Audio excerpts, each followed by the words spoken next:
Welcome to Suman TV. నేను మీ నవీన్. ప్రస్తుతం నేను ట్రీట్మెంట్ రేంజ్ హాస్పిటల్లో ఉన్నాను. మనతో ఉన్నారు ప్రముఖ laparoscopic and laser surgeon doctor Vinay గారు. హాయ్ సార్, నమస్తే అండి. నమస్తే.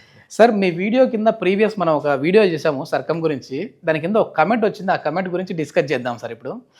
సో అతను ఏంటంటే తన ఏజ్ వచ్చేసేసి 28 సంవత్సరాలు, రీసెంట్గా మ్యారేజ్ అయిందంట. తను వచ్చేసేసి శృంగారంలో కలిసినప్పుడు బ్లీడింగ్ అయిందంట.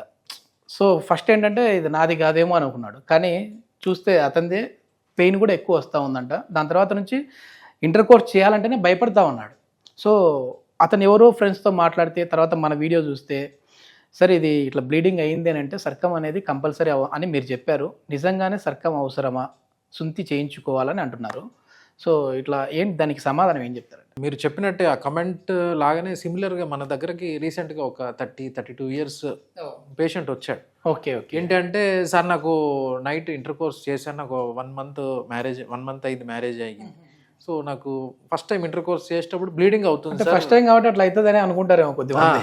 సో బ్లీడింగ్ అవుతుంది సార్, నాకు ఇంకా అవుతుంది బ్లీడింగ్ అని మనం పేషెంట్ని పడుకోబెట్టి ఎగ్జామిన్ చేస్తే మనకేంటంటే ముందు అంగం మీద ముందు చర్మానికి అండ్ లోపల బల్బ్కి కింద కనెక్షన్ ఒకటి ఉంటుంది, ఫ్రెన్లం అంటాం.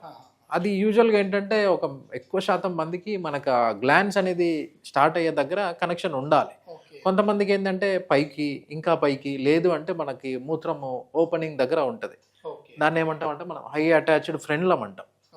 దీనివల్ల ఏంటి ప్రాబ్లం అంటే ఇట్లనే మీరు చెప్పినట్టు ఫస్ట్ టైం ఇంటర్ కోర్స్ చేసేటప్పుడు ఏమవుతుందంటే ఆ అంగం అనేది ఆ చర్మం వెనక్కి వెళ్తుంది.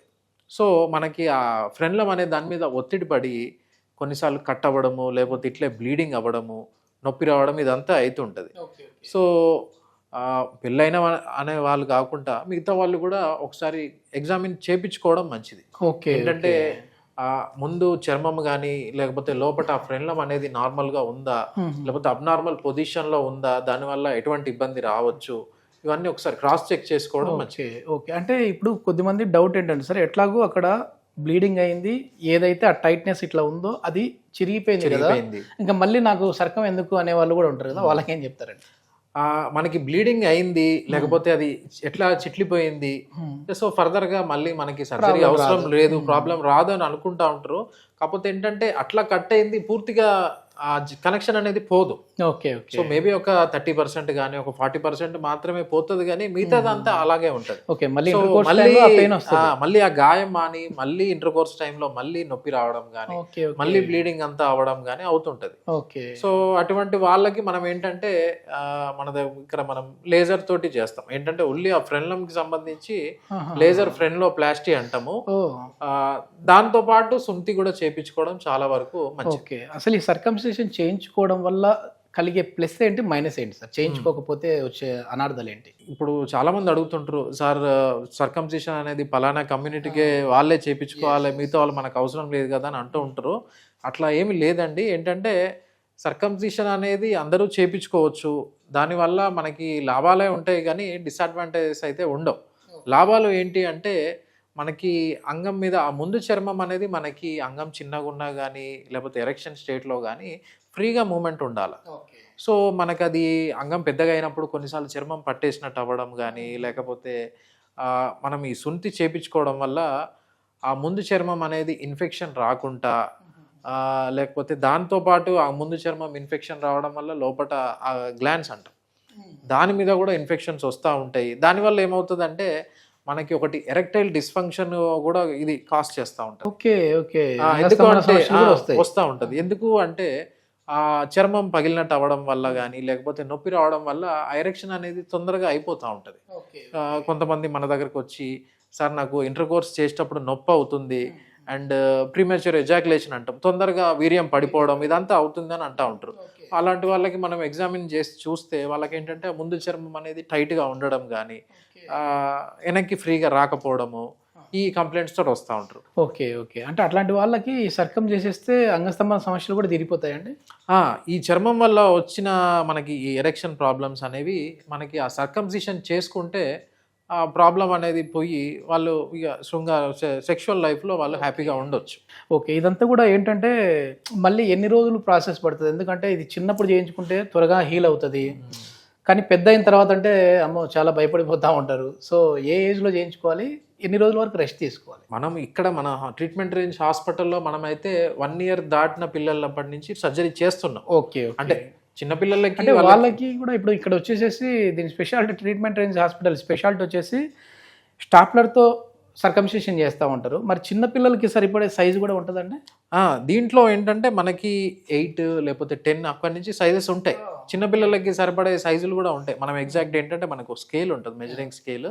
దాన్ని బట్టి మనకి ఈ పలానా వాళ్ళకి ఏ సైజు కరెక్ట్ సెట్ అవుతుంది అనేది మనం మెజర్మెంట్ చేసుకొని చేస్తూ ఉంటాం. మన దగ్గర అంటే 12 లేకపోతే అట్లా సైజెస్ 34, 36 వరకు కూడా ఉంటాయి. ఓకే. హైయెస్ట్ ఏజ్ వాళ్ళంటే ఏ ఏజ్ వాళ్ళు వచ్చి చేయించుకున్నారు సార్? అంటే డయాబెటిక్ వల్ల కొద్దిమంది పెద్ద పెద్ద ఏజ్లో వాళ్ళకి డిటెక్ట్ అయిన వాళ్ళు ఉంటారు. సో ఏ ఏజ్ హైయెస్ట్? లాస్ట్ మంత్ మనము ఇప్పటి వరకు చేసిన వాళ్ళల్లో 95 ఇయర్స్ 95 ఇయర్స్ ఒక ఆయనకి చేసాం రీసెంట్గా.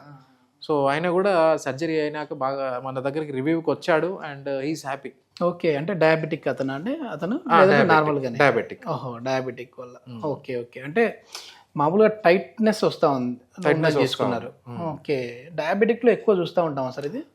ఎక్కువ డయాబెటిక్స్లో చూస్తూ ఉంటాం. అలా అని మిగతా వాళ్ళల్లో కూడా మనం అంటే ఒక 30-50% వరకు మిగతా వాళ్ళు కూడా వస్తూ ఉన్నారు. ఓకే. ఎందుకు డయాబెటిక్లోనే ఎక్కువ వస్తూ ఉంటుందండి ఇది?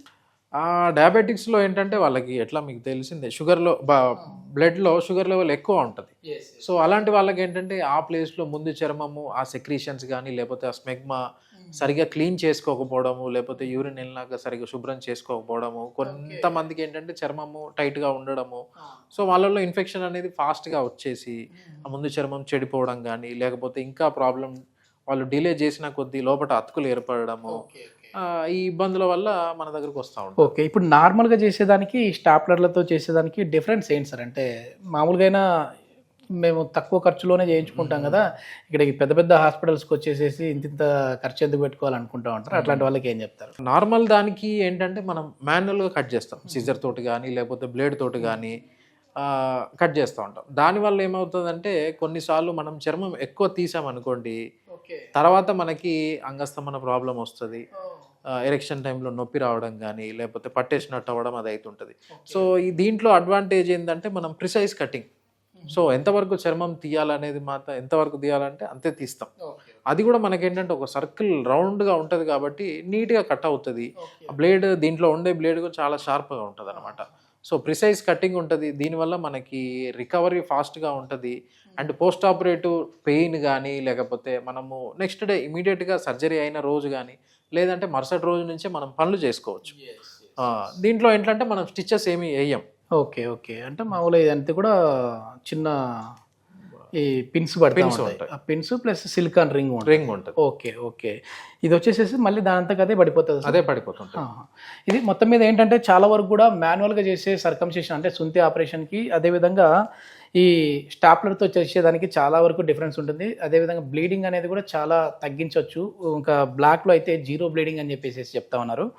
దీనికి సంబంధించి ఫర్దర్ ఇన్ఫర్మేషన్ ఏదైనా కావాలంటే హాస్పిటల్ వారి కాంటాక్ట్ నెంబర్ ప్రొవైడ్ చేస్తూ ఉన్నాం, మీరు నేరుగా వారితో మాట్లాడచ్చు. Thank you sir. Thank you.